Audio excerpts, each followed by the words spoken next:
我哋唔想澳門每一間啡鋪都係咁嘅樣，差唔多嘅豆，差唔多嘅質素，差唔多嘅價錢，差唔多嘅環境。我係 Johnson， 我係日出森林嘅主理人。咁我哋嘅鋪頭咧喺路環嘅蝴蝶谷，好多人都會問啊，點解我哋揀間鋪位揀到咁隔涉，甚至係連蝴蝶谷喺邊度都唔知。因為有一次我嘅一個朋友同我講話呢度開咗間新樓啦，咁佢有鋪頭喺度。第一次嚟到呢度，覺得呢度幾好喎，啲山風都好舒服，會鳥語花香。咁我本身都好中意去海灘啊嗰度沖下咖啡，即係好 chill 咁樣。咁我覺得呢個係一個好嘅機會，所以就決定咗嚟到呢度咁樣。我本身係唔飲咖啡嘅，咁但係我去到台灣阿里山咖啡嘅產區咁樣。咁開始咧，我嗰度接觸好多嘅咖啡嘅農民啦，就開始去飲咖啡呢個習慣。咁所以就造就咗我翻嚟澳門之後，我都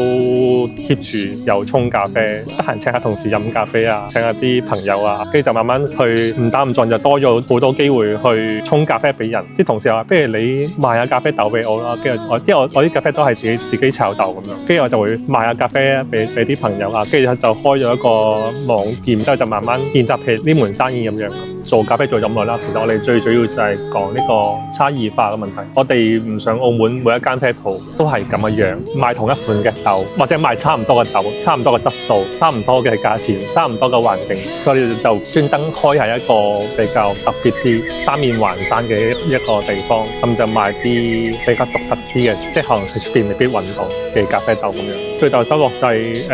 認識咗唔同嘅啡友嘅群體啦，山系啊，崇尚自然形式啊，即係聽到多雀仔啊、蝴蝶啊嗰啲咁樣，所以就會有啲不一樣